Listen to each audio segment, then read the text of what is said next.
essa live no Insta através do aviãozinho, né? Que tem aqui embaixo o aviãozinho. Vocês podem compartilhar para até 50 pessoas agora.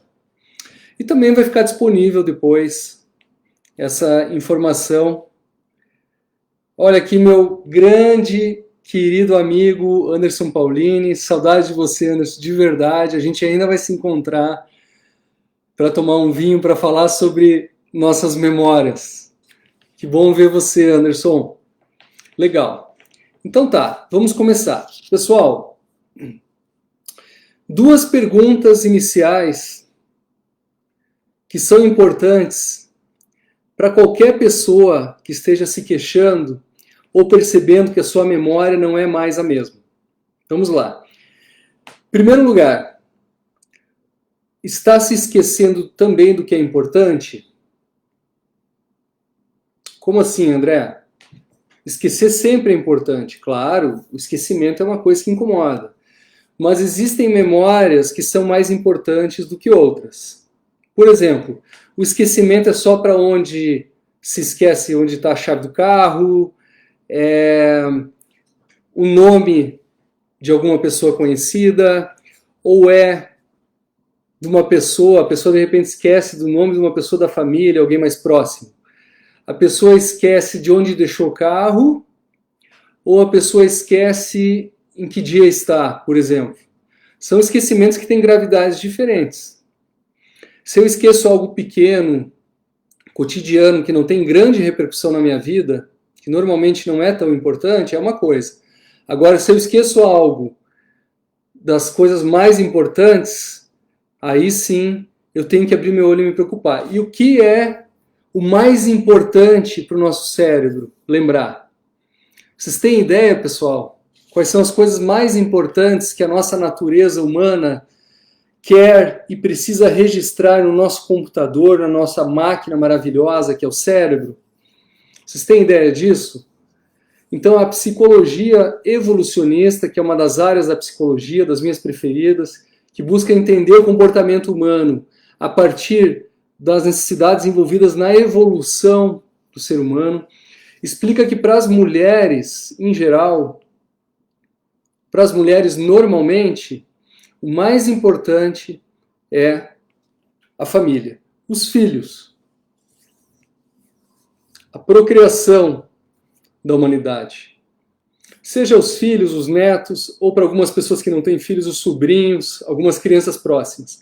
Isso vem em primeiro lugar, segundo a psicologia evolucionista, na vida das mulheres. Está no centro da psique feminina o prolongamento do DNA humano, quer dizer, os seus filhos, as próximas gerações. Então, a coisa mais importante na vida de uma mulher, em geral, sendo seus filhos, esse sim é um esquecimento muito preocupante. Então, se uma pessoa não esquece de algo tão importante como seus filhos, principalmente as mulheres, né, esse é um bom sinal. É um sinal de que há uma preservação relevante na sua memória. Não é um déficit tão grave. O que a gente vê no cotidiano é, na verdade, o esquecimento de menor importância. Certo? Ah, doutor, mas eu esqueço do nome das pessoas. O que eu faço? Né? Minha memória está ruim? Será que estou desenvolvendo Alzheimer? Será que está começando a ocorrer algum problema na minha saúde? O nome das pessoas? Então, se é um nome realmente importante para você, se é um nome... O que é importante? Então, de novo, em primeiro lugar, nossa família, os nossos descendentes. Aí depois entra na vida de cada um, os irmãos, os pais, o cônjuge, os cunhados, as cunhadas, aí vai variar com cada família. Mas em primeiro lugar, família, pessoas mais íntimas, que já estão de forma consolidada na minha história. Então, esquecer, se eu não esqueço coisa a esse respeito, informações a esse respeito, ok, a minha memória ainda está preservada num nível interessante, certo? Então a primeira pergunta é essa: poxa, mas é um esquecimento realmente importante no cotidiano? Agora então, como eu estava falando, o nome de alguém que eu conheci ontem, o nome de alguém que eu vejo de vez em quando, é tão importante para a minha natureza lembrar desse nome? Não, não é tão importante. Vamos para a segunda questão. Então, a primeira questão: realmente é importante esse esquecimento? Quando a gente fala de uma criança que está esquecida, de uma menina, de uma jovem adulta, um jovem adulto, um senhor que está envelhecendo, ou já do idoso, é importante? Está havendo esquecimento? Então, primeira pergunta: é importante ou não? Ok? Segunda pergunta: se esse esquecimento está piorando.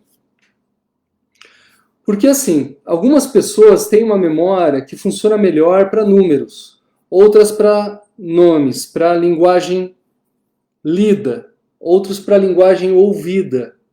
Outros têm uma memória melhor para visualizações, para cenários, desenhos, vistas. Outros têm memória melhor para sensações. E algumas pessoas têm uma memória melhor para uma coisa e pior para outra desde a infância. Ninguém tem uma memória perfeita, que vai lembrar de tudo. Até isso existe sim, é raro. E é uma doença, é um problema de saúde. É o excesso de memória, isso já foi relatado. Algumas pessoas que lembram de absolutamente tudo. Isso não é normal. O normal é a gente esquecer do que é menos importante para liberar espaço no cérebro para lembrar do que é mais importante, graças a Deus. Se a gente lembrasse de todas as coisas, que visse todas as pessoas e acontecimentos, seria um problemão. Não teria espaço no nosso cérebro para tudo que é importante. Então, está piorando? Quer dizer, essa pessoa sempre teve dificuldade de memória a vida inteira? Sim. Então não é motivo de preocupação maior. Não é um déficit de memória que vem se agravando. Agora, se tem se notado um déficit novo nos últimos 6 meses, no último ano principalmente, até o último ano, olha, a gente percebeu que ele está mais repetitivo, a gente percebeu que não está mais conseguindo guardar informações que antes guardava com facilidade, e às vezes a piora da memória nem se manifesta através de informações por si, e sim incapacidades. Porque qual função que a memória tem no final das contas? É nos manter capazes de satisfazer nossas necessidades mais essenciais, que são de autodefesa, defesa daqueles que nós amamos, que é preservação de si mesmo, preservação da família, do bem-estar e outras coisas. Então, a partir do momento que essa memória veio piorando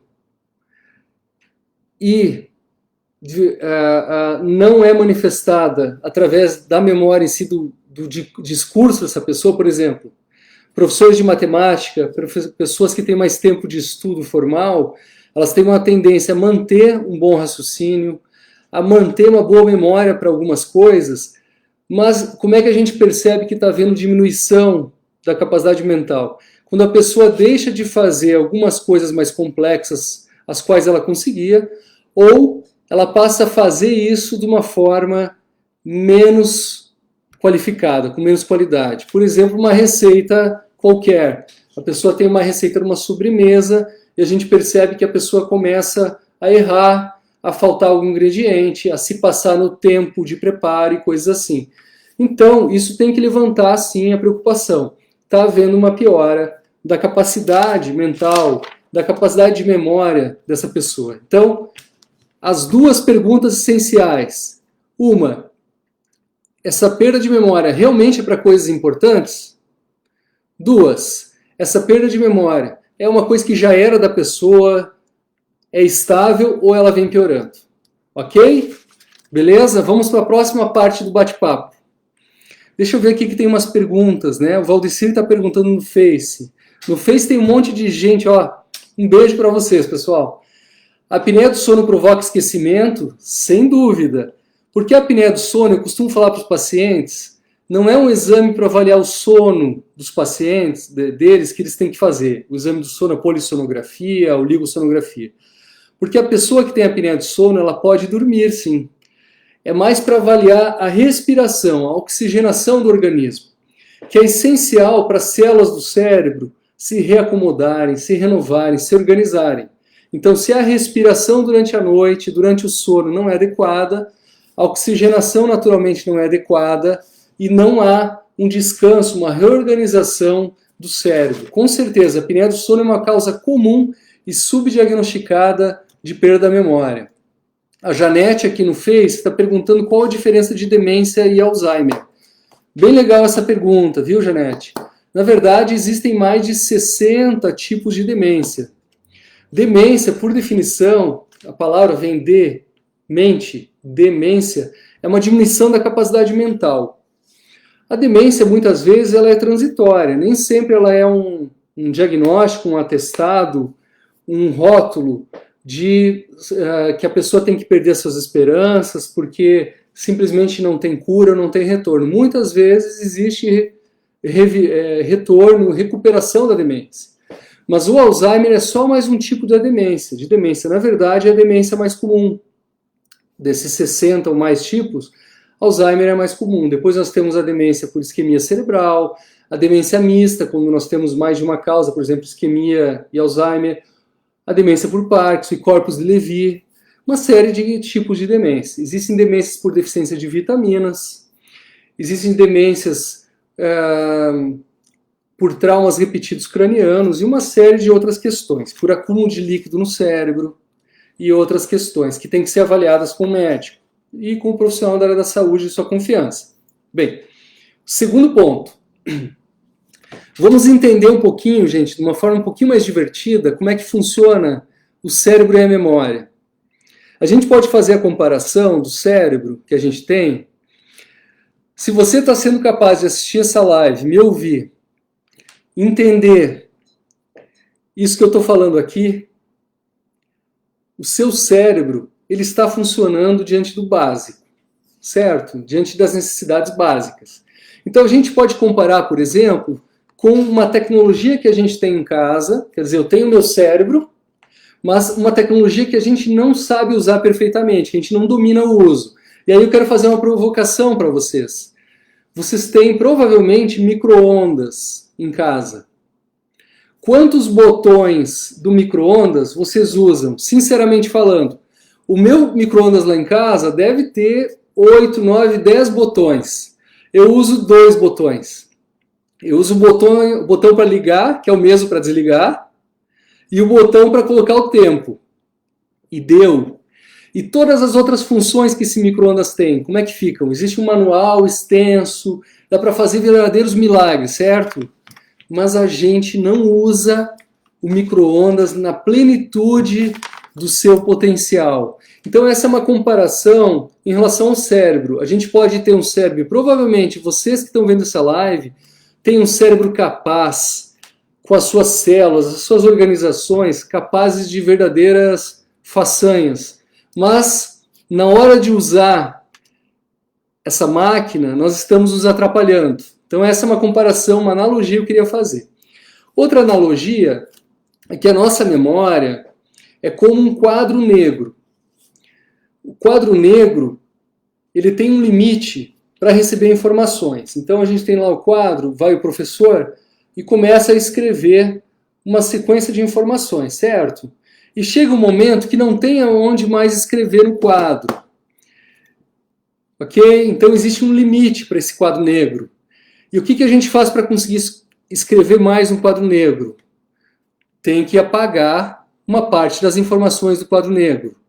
Então, o cérebro, a memória, ela funciona dessa mesma forma também. Existe um limite de memória. E para a gente conseguir lembrar de coisas novas, aprender, carregar com a gente coisas novas, a gente tem que ter a capacidade de esquecer o que é menos importante. Poxa, André, você está falando que a gente tem que aprender a esquecer para ter uma boa memória? Sim.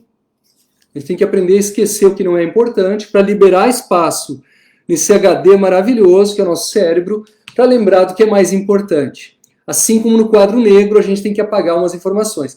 Então, daí você já pode perceber, alguém que tem muita informação a ser administrada na cabeça, administra a vida de outras pessoas, questões financeiras, questões estruturais do cotidiano da sua família, da sua própria saúde e, quiçá, dezenas de questões, essa pessoa já tem a capacidade do seu quadro negro ocupada. Então, vai faltar espaço. Vai acabar havendo esquecimento. A não ser que ocorram duas situações, duas soluções. Uma é aumentar o tamanho do quadro negro, quer dizer, aumentar, é isso que o Norberto, o Beto está falando aqui no Instagram, a memória elástica. Então, eu aumentar a minha capacidade de memória.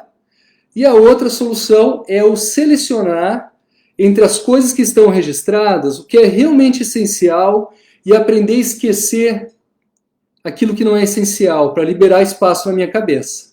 Certo? Outra analogia que eu quero fazer é que vocês sabem que muitas vezes o que está faltando não é memória, é concentração, é foco. Então, assim, a nossa natureza não é multitarefas. Eu estou aqui conversando com vocês agora, se eu parar e ficar pensando na janela ali, que precisa ser aberta, no ar-condicionado, no meu telefone, se alguém está me ligando, no e-mail, eu vou acabar tirando um pouco do foco de vocês, nem que seja por milissegundos. Eu vou olhar para outra coisa e vou voltar para vocês. Esses milissegundos, gente, já podem atrapalhar a gravação das memórias no meu cérebro. Então eu tenho uma pergunta para vocês. Me respondam, por favor. Quantos por cento de vocês estão vendo esse bate-papo? Esse vídeo aqui do Dr. André? Quantos por cento estão aqui agora? Algumas pessoas são 10%. Porque a pessoa está preocupada, está pensando então no que aconteceu hoje, não deu tempo de ir no mercado comprar alguma coisa, não deu tempo de encontrar algum amigo que estava querendo encontrar, está preocupado com hoje à noite, com o que vai comer, o que vai assistir na televisão, ou o que vai fazer com as crianças, está pensando no amanhã, o que eu vou fazer amanhã de manhã, eu tenho que fazer minha caminhada, que horas eu vou caminhar, que roupa eu vou vestir, como é que vai ser essa reunião onde eu tenho que ir. Está preocupada com daqui uma semana, poxa, semana que vem vai ter um evento, vai ter uma viagem, vai ter um contrato, vai ter uma reunião na contabilidade, sei lá, qualquer tipo de coisa no trabalho, na família. Está preocupada com daqui um mês, poxa, o que eu vou fazer no aniversário de tal pessoa? O que eu vou pedir para o meu aniversário? Como é que vai ser a Páscoa? Está preocupada com daqui um ano e assim vai. Então, isso não é foco. Foco é o seguinte, eu estou agora fazendo um bate-papo com amigos queridos no Instagram e no Face, e eu estando aqui agora, eu devo estar aqui, o ideal para o meu bem pessoal, da minha saúde, para o meu bem-estar, para o desenvolvimento dessa atividade, para o funcionamento da minha memória, é que eu esteja 100% aqui. Nós não podemos exigir que o nosso cérebro funcione bem se a gente não dá um grau de descanso e leveza para ele. Vocês estão entendendo? Então a gente pode fazer essa comparação do foco com uma lanterna utilizada no escuro. Acabou a luz, a gente está andando num lugar escuro com uma lanterna, a gente consegue enxergar onde essa lanterna mira. O nosso cérebro funciona assim também. A gente tem clareza, a gente tem definição, capacidade de lembrar aquilo em que a gente está focado. Claro, se há um evento absolutamente forte, marcante, trágico, por exemplo, que não está no nosso foco, mas rouba nosso foco instantaneamente, pela intensidade, sim, também a gente vai lembrar. Mas aí são exceções. No cotidiano, o que a gente tem? A gente tem situações de uma vida maluca, né? Não estou falando só da minha, tenho certeza, porque eu ouço muitas pessoas no meu consultório sobre isso. Uma vida que nos exige, a tecnologia que nos exige, a família, a educação, as finanças, o governo, as instabilidades de todos os tipos, as pandemias de todos os tipos que nos exigem. Então é uma vida em que tem faltado foco, certo? Daqui a pouco a gente vai falar sobre isso, como melhorar o foco, ok? A atenção, a concentração. A gente tem várias formas de fazer melhorias disso, então daqui a pouco a gente vai falar, ok? Então preste atenção. Você tem que ter uma lanterna, e quanto mais focada essa lanterna, esse foco, essa concentração, mais qualidade nessa relação e no registro dessas informações. Outra comparação legal. Eu adoro essa comparação, pessoal. O nosso cérebro, a nossa memória, é como uma viagem de barco. Ok? Se o barco está vazio, se o barco está em águas tranquilas, e se o barco só tem você e mais uma ou duas pessoas, põe um barco pequeno aí, esse barco vai voar, esse barco vai funcionar como novo. Vocês entendem? Ele vai ser leve, ele vai fazer zigue-zague. Ele vai ser fantástico, ele vai para onde você quiser. Se ele tiver um bom abastecimento de combustível, se ele está leve, se ele está em águas calmas, ó, ok. É assim a memória também. As pessoas falam, poxa, eu queria ter a memória que eu tinha quando eu tinha 18 anos. Gente, as crianças e os adolescentes também podem ter problemas de memória. Se o barco das crianças e adolescentes está cheio de problemas, se as águas estão tumultuadas, quer dizer, se essa criança vive em um ambiente tumultuado, se ela sofre algum tipo de abuso ou violência, a memória dela não vai funcionar bem. Por quê? Porque a nossa memória, o nosso cérebro, é como um barco também. Então, como é que está teu barco? Tem gente que tem no barco, vamos lá, casa, carro, bicicleta, televisão. Uma conta bancária, duas contas bancárias, uma previdência privada, um INSS, um contador, uns 20 amigos, põe aí. Porque não são só os amigos mais íntimos que fazem parte do nosso cotidiano, certo? São amigos que a gente encontra de vez em quando, são os amigos que a gente participa de um jantar, né? Aí tu põe relações em trabalho, daí você põe mais umas 5 relações do trabalho. Ou na instituição que você participa, ou as pessoas que você convive. Aí você põe mais as questões de impostos que você tem que pagar. Conta de luz, conta de água, qualquer tipo de conta. Se tem um cartão de crédito ou não. Se tem um talão de cheque. Se tem planos. Então você está organizando uma festa, uma viagem, uma reforma. Vamos lá, o que mais que tem no barco? E aí vai. Você tem os filhos no barco, os irmãos, os cunhados e as cunhadas. Se seus filhos são crescidos, você tem genros e noras, sogro e sogra, pai e mãe, tios, avós, primos, vizinhos. Tá tudo aí no barco. Tá tudo aí no barco. Vocês estão entendendo? Como é que esse barco e as águas tão bravas? Quer dizer, a gente tem pandemia, a gente tem crise financeira, a gente tem morte de pessoas queridas, a gente tem medos, violências, a gente está num país subdesenvolvido, as águas são tumultuosas também, são tumultuadas, certo? Então esse barco não vai funcionar bem.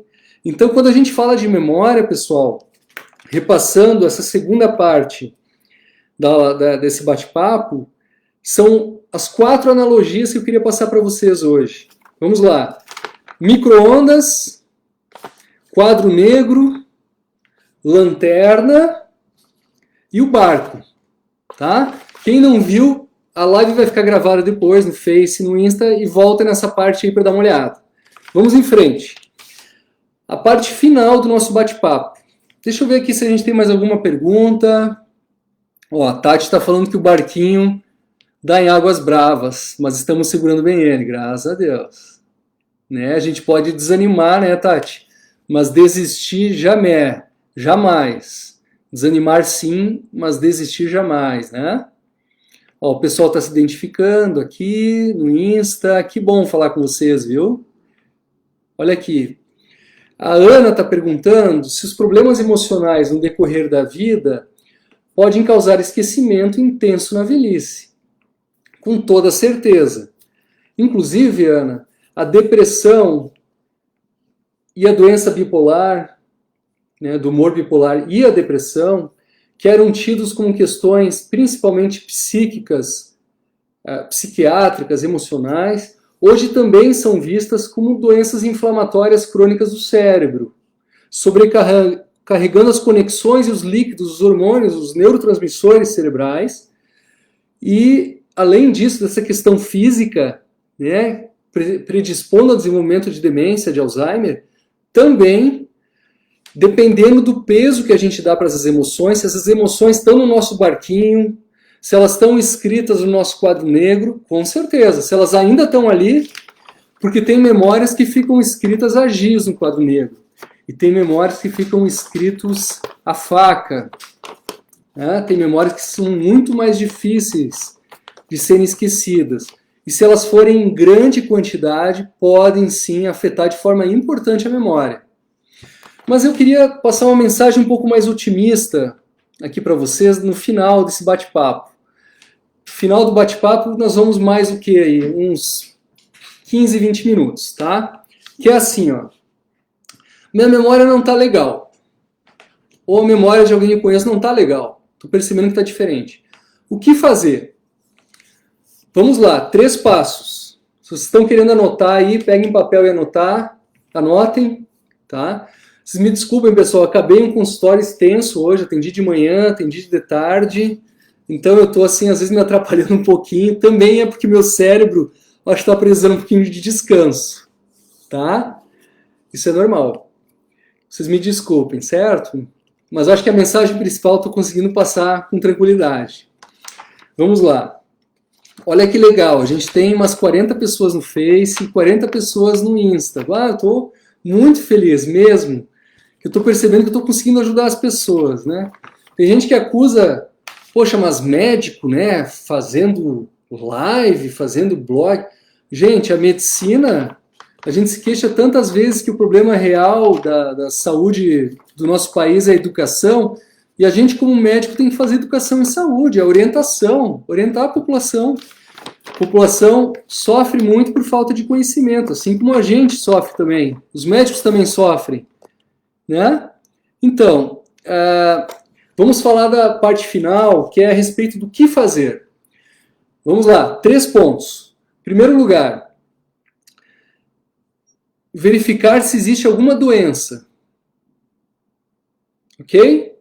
Então, problemas de tireoide, deficiência de vitaminas, apneia do sono, depressão, ansiedade, bipolaridade, estresse, anemia, hipotensão, hipertensão, pressão alta, doença de Parkinson, intoxicação por metais pesados, pouco uso da memória, são causas de memória ruim. Tem outras também causas, tá? Eu sei que a lista é enorme, tem infecções que podem causar diminuição de memória, inclusive. Tem cânceres, síndromes paraneoplásicas, manifestações paralelas a quadros de câncer que podem causar diminuição da memória, e outras coisas. Então, a primeira coisa é descobrir isso. Aí é óbvio que você tem que se referir a um profissional da sua confiança que estuda esse assunto. Mosqueta, mas tem que ser neurologista? Não. Tem que ser geriatra? Não. Tem que ser psiquiatra? Não. Tem que ser psicóloga? Não, não tem que ser ninguém. Tem que ser um profissional da saúde da tua confiança. Se esse profissional da saúde da tua confiança, se é um clínico, se é um cardiologista, se é um ortopedista, qualquer profissional, nutricionista, fisioterapeuta, é da tua confiança, se ele não souber lhe ajudar, o que ele vai fazer? Ele vai lhe indicar. Porque eu tenho certeza que ele conseguiu sua confiança tendo esse tipo de conduta, que é indicando quando extrapola a capacidade dele. E a gente, como profissional, tem que saber. A gente não resolve, não sabe. Olha, longe de saber tudo que existe em saúde. Na área que eu sou mais especialista, eu estou aprendendo todo dia. Então, procure ser um profissional de saúde, converse sobre essas possibilidades, essas queixas, ele vai te orientar. E você sabe que sempre é melhor procurar um profissional por indicação, se a gente não conhece, de alguém que a gente conhece. Porque daí a gente confia nesse alguém que a gente conhece. Então, confiança é básico. Na outra live a gente falou sobre isso. Confiança talvez seja a coisa mais importante na relação entre a gente e os profissionais de saúde, assim como é com advogado, com mecânico e tudo mais. Quanto mais com saúde, né? Então, o primeiro ponto, verificar se é a doença. E aí eu quero dar uma dica para vocês. Lembrem que o zinco é importante para avaliar a memória. E lembrem que não basta dosar vitamina B12. Tem que ser dosada homocisteína também. Aí é uma questão mais para o pessoal da área da saúde que está vendo esse bate-papo, porque a avaliação estrita da vitamina B12 ela tem um grande viés, principalmente quando abaixo de 300, 250. E aí a gente tem que usar em paralelo a homocisteína. Tá bem? Aí fica mais a dica para quem trabalha com saúde. Vamos em frente. Segundo ponto, e essa questão é muito legal, que é eliminar o que não é essencial. Pessoal, por que é que você não tem eliminado o que não é essencial na sua vida? Faz um bem danado. Compromissos que a gente aceitou às vezes, sem pensar com calma, para agradar as pessoas. Isso não é essencial. Alguns compromissos financeiros que não são essenciais. Algumas compras que não são essenciais. Algumas preocupações com as pessoas que não são essenciais para você. Algumas preocupações com o mundo material que não são essenciais. Então, assim, para facilitar esse papo do que é essencial, tem várias formas de entender o que é essencial. Tá? Uma eu aprendi alguns dias atrás com o meu querido amigo, o Rodolfo Tamborim, que daqui uns dias a gente vai fazer uma live. Um cara especial, maravilhoso, vale a pena conhecer o trabalho dele. Ele deu a seguinte dica: olha, é algo que vai ser importante daqui a 5 anos para você? É algo que vai ser importante daqui a 5 anos para você? É? Você acha que é? É? Então isso é uma coisa essencial. Existe outra dica, esses dias eu li um livro, né, que é o Essencialismo. Olha, é um livro muito bom, eu recomendo. Essencialismo é o título do livro. O nome do autor é Greg. Se alguém lembrar aí, posta por gentileza. O que é essencial, né? Então, por exemplo, você vai mexer no guarda-roupa. Opa, olha o que eu estou querendo usar de exemplo. Guarda-roupa, logo guarda-roupa. Que é um assunto hoje em dia que é disseminada a questão de consumo de roupas, né? A necessidade da estética, da questão social, do status, né? Então, assim, como verificar o que é essencial no seu guarda-roupa? Pegue roupa por roupa e faça a seguinte pergunta quando você pegar uma roupa do guarda-roupa. Se eu fosse para a loja, eu iria comprar hoje essa roupa de novo? Se você não fosse comprar de novo, não é essencial. Legal essa dica, né? Muito legal. Tem outra dica para separar o que é essencial. Você não usou no último ano, faz 1 ano que você não usa, provavelmente não é essencial. E aí, quantos aplicativos no celular? Quantas pessoas a gente segue no Facebook, no Instagram? Quantos sites? Quantos livros? Quantas revistas? Quantas notícias? Ó, foi lembrado aqui, o livro Essencialismo foi escrito por Greg McKeown. Desculpa, eu não sei pronunciar direitinho esse sobrenome, tá? Mas tá o nome aqui, ó, Greg McKeown. Se alguém quiser saber depois, me manda que eu mando o nome do livro e do autor, tá? Então, assim, pessoal, para ter uma boa memória, você está preocupado com a memória? Primeiro passo, descubra se você pode estar sofrendo de uma doença. As mais comuns, depende da faixa etária. Crianças e adolescentes, questões do ambiente. Família, escola, vizinhança, questões do ambiente. Jovens adultos, vamos colocar aí dos 18 aos 50 anos.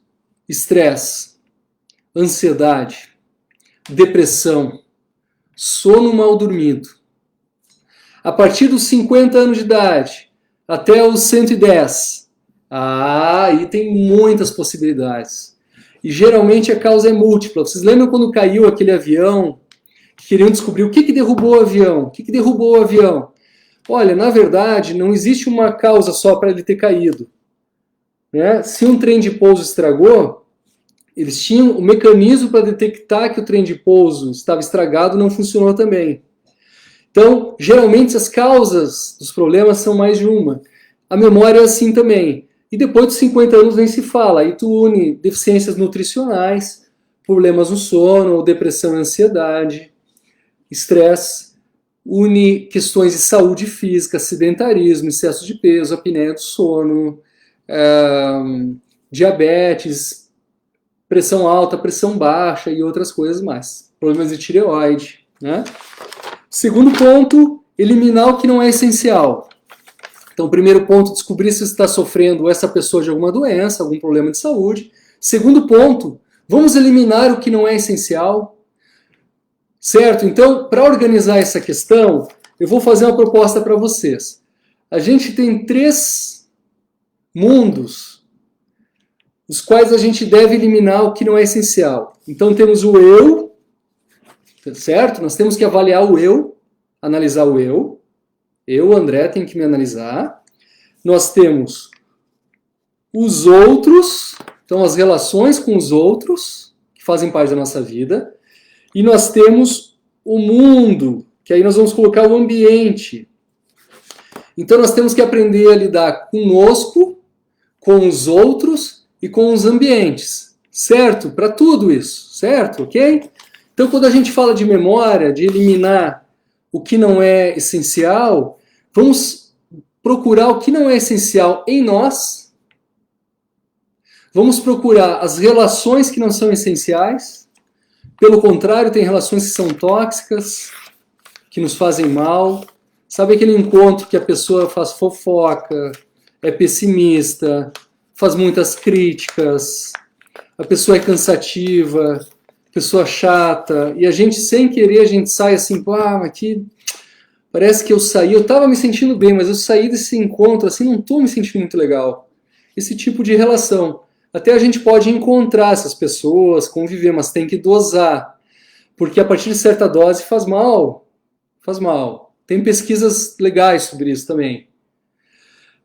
E sobre na relação com o ambiente também. Então a gente tem que detectar na vida, no ambiente, os lugares que a gente vai, a nossa própria casa, o que tem ali que não é essencial. Alguns móveis, televisão, alguma ostentação. Ir ao cemitério é algo realmente tão importante, ir na frequência que algumas pessoas vão.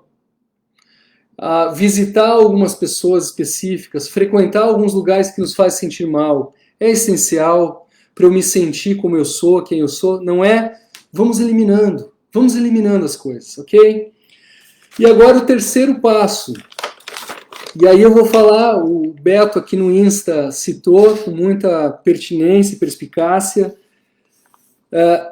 a nossa memória, gente, o nosso cérebro como um todo, desculpa, tô com a boca um pouquinho seca, vou sair daqui e vou tomar água. Ele é elástico, ele é um músculo, ele é exercitável, ele é suscetível de desenvolvimento. Quem tem mais curiosidade para conhecer esse assunto, procura se informar a respeito dos mestres da memória. Existe uma associação internacional de mestres da memória, que são pessoas que escolheram como esporte, como diversão, desenvolver a memória. Pessoas como eu e você. Porque lembrem, eles têm aquela máquina maravilhosa ali, mas eles decidiram aprender a usá-la. Então, nós temos que exercitar o cérebro. Vocês lembram do período de férias escolares ou até do trabalho? Quando a gente volta faltando água, a Zenir falou, é verdade, Zenir, o diagnóstico está correto, está faltando água aqui. Quando a gente volta de um período de descanso, de conforto, a sensação que a gente tem, volta a fazer aquilo que é o nosso hábito, mesmo o nosso hábito cotidiano do trabalho, a sensação é que a gente está meio enferrujado, não é? Isso pode durar algumas horas, pode durar alguns dias. Eu lembro na faculdade de medicina que a gente voltava das férias, olhava aqueles livros, um monte de coisa para aprender nova e falava, mas eu vinha num ritmo agora que eu não tinha compromisso, que eu estava confortável, me divertindo, e de repente eu caio num ritmo que eu tenho que usar, o tutano. Pessoal, isso é uma amostra de que o cérebro ele tem capacidade de se adaptar às circunstâncias e que a gente pode usar isso a nosso favor. A partir do momento que a gente começa a exercitá-lo, usá-lo, cuidá-lo, olhar para o cérebro e gostar, e agir, gostar dele, né? Gostá-lo, agir como um amigo do nosso cérebro. Então, quais são as dicas, quais são as orientações para a gente melhorar a memória? Então, em primeiro lugar, é esse tipo de vida. A gente tem que dormir bem. Se você é um humano normal, você tem que dormir de 7 a 9 horas com uma respiração tranquila todos os dias. A gente tem que se alimentar bem. Olha, o pessoal gosta de fazer dieta e vem low carb, e vem ceto, e vem dieta da lua, dieta do sol, dieta da... várias dietas que vocês conhecem bem. Gente, cuidado com as dietas que restringam qualquer tipo de alimento. A gente tem que comer alimentos coloridos, de todos os grupos. Estou falando de alimento, não estou falando de produto alimentar, como são os ultraprocessados. A gente já falou isso em outros momentos, certo? Mas assim, a gente tem que comer bem, a gente tem que nutrir o cérebro para que ele funcione adequadamente. Ok. Terceiro ponto, atividade física. O nosso cérebro adora atividade física. O nosso cérebro precisa de atividade física. Ele gosta que o sangue circule mais adequadamente. Ele gosta que o oxigênio chegue em grande quantidade. Ele gosta que os hormônios do estresse estejam baixos no organismo. Ele gosta que os hormônios do relaxamento, a endorfina, a serotonina, a dopamina, que são liberados nas atividades físicas, estejam em níveis adequados. Nosso cérebro adora atividade física. Ano passado, passou a se falar de uma forma mais difusa sobre a prevenção do Alzheimer. Eu vou fazer esse ano 18 anos de formado. Não é muito, mas são 18 anos de formatura. Sempre se falou que o Alzheimer, e desde antes da época da faculdade, você põe aí 20 e poucos anos, desde que eu conheço esse assunto, que o Alzheimer não tinha prevenção. Você poderia retardar o diagnóstico, aliviar os efeitos danosos do Alzheimer, facilitar os tratamentos. Agora, prevenir, eis que a ciência mais uma vez dá uma guinada, a ciência epidemiológica, a ciência molecular, começa a entender o Alzheimer como uma doença metabólica, não é uma doença só do cérebro, é um estado inflamatório crônico, algumas pessoas chamam de diabetes tipo 3, a gente pode falar mais sobre isso outro dia, e começa a pregoar as formas de se prevenir o Alzheimer. Então existem 13 formas de prevenir o Alzheimer, mas isso vai ser um assunto para outro bate-papo. Deixa eu seguir aqui. Outra coisa positiva, então exercício físico, vamos lá, dormir, se alimentar, exercício físico. Manejar o estresse, gente. Pessoal, para que tanto estresse? Estresse é danoso sim. Até certo ponto não, isso é óbvio. O estresse é útil para eu conseguir carregar essa caneta. Né? Para tudo. Eu tenho que querer tirar essa caneta do lugar, é a minha mão. Ele é útil.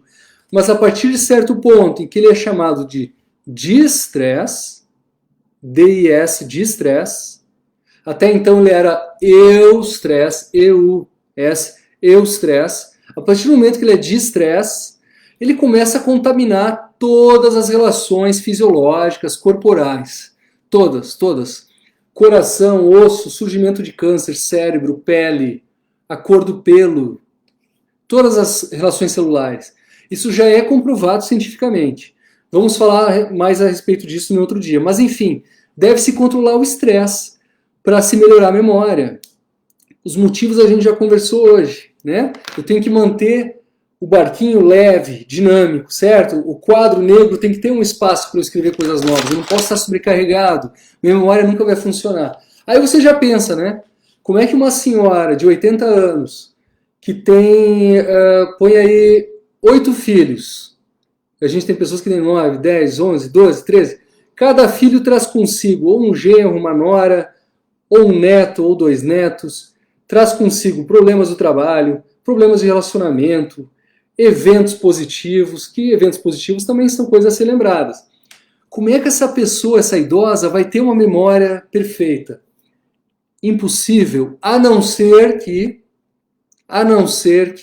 ela tenha uma super memória, que é absolutamente raro, uma super memória por fatores naturais, ou super desenvolvida. Então tem pessoas que são capazes de decorar listas telefônicas inteiras de uma cidade, por exemplo. Ou essa senhora de 80 anos aprendeu e dominou questões mentais de neurociência, de saúde emocional e mental, ao ponto de conseguir se afastar o suficiente ou necessário de questões dos seus filhos. Mas isso é muito, dá pano para outras mangas, né? E a outra forma de melhorar a memória, pessoal, é fazendo exercício cerebral propriamente dito. Então, a gente tem, por exemplo, e aí eu não estou ganhando nenhum dinheiro, nenhum jabá por trás disso, tá? A gente tem, por exemplo, o método Supera. O método Supera é uma escola de ginástica cerebral. Muito legal. Porque a memória, quando a gente fala de memória, grosseiramente falando, nossa memória não está boa. Mas, na verdade, isso envolve criatividade, lógica, velocidade, concentração, reflexo e outras. O cérebro tem várias características. E, de repente, vem o método Supera e ajuda a exercitar cada uma dessas características. Outros métodos que a gente tem sites online, né? Claro, sites são online sempre, né? A gente tem aplicativos para o exercício da memória, a gente tem livros, procurem nas livrarias, nas revistarias, livros, revistas para exercício de memória, tem ali. E aí, alguns mitos, né? Fazer crochê é exercitar a memória? Olha, quando você está aprendendo a fazer crochê, sim. Você está mexendo com o cérebro, está estabelecendo novas conexões, ativando novas áreas do cérebro. Agora, coisas automáticas. Você faz crochê, geralmente as crochezeiras, me faltou agora a palavra, as mulheres que fazem crochê que eu conheço, os homens, né? Eles fazem sem prestar atenção. Isso não está exercitando a memória, isso é automático. Cozinhar exercita a memória? Nem sempre. Se é algo que você está acostumado a fazer por hábito, não exercita. Ler exercita a memória? Lê livro. O que vocês acham? Ler livros exercita a memória? Depende. Se eu leio aquele livro, simplesmente leio e não guardo, não sou obrigado a guardar ou contar para alguém aquilo que eu li, eu não exercitei. Essa leitura ficou aqui embaixo. Ela não alcançou as áreas mais altas do meu cérebro. Ela não está estabelecendo novas conexões, novas informações. Tá, André, mas se eu quiser em casa, lendo livros, exercitar minha memória? Ah, meu querido, então eu faço o seguinte exercício. Depois de ler um capítulo ou uma página, aí vai depender do livro, vai depender de quem você é também, né? Você tem que personalizar essa questão. Depois de ler esse trecho, tente lembrar do que você leu. Faça esse exercício. Durante a leitura, exercite a concentração, ou como os orientais chamam há muito tempo, o monoideísmo. O que é monoideísmo? É uma ideia só.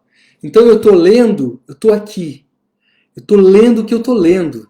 Eu estou lendo e não estou pensando que horas que eu vou dormir, o que eu vou ouvir de música, por que aquele fulano me olhou diferente, como é que está o Big Brother, não sei. Eu estou aqui. Então exercite sua concentração durante a leitura. Esse é um exercício, existem técnicas para isso. Mas é um hábito. Depois que se tornar um hábito, é barbada. Depois de ler, tente contar para alguém.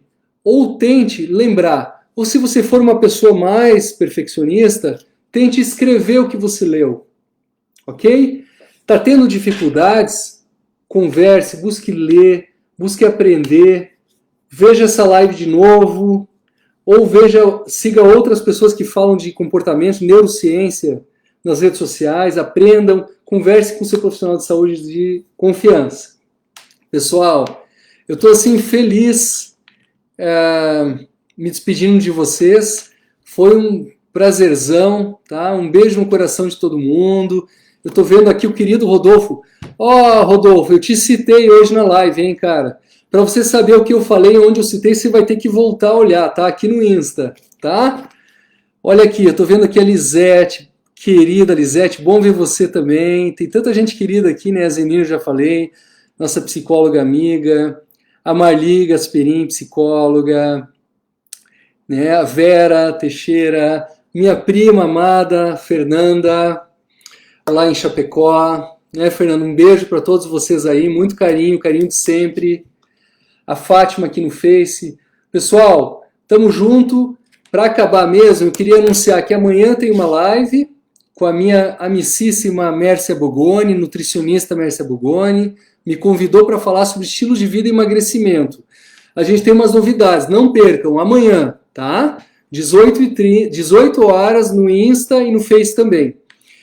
E provavelmente essa quinta-feira ou sexta, nesse horário, 6h30, 6h15, 7 horas, eu vou estar aqui falando de algum assunto que eu percebo que no consultório é importante para a vida das pessoas, que foi ou é importante para a minha vida também, e que todos nós temos que conversar e aprender aqui ou ali, tá bom? Um beijo, me despeço com carinho de vocês, tá? Se cuidem, pessoal. Abração.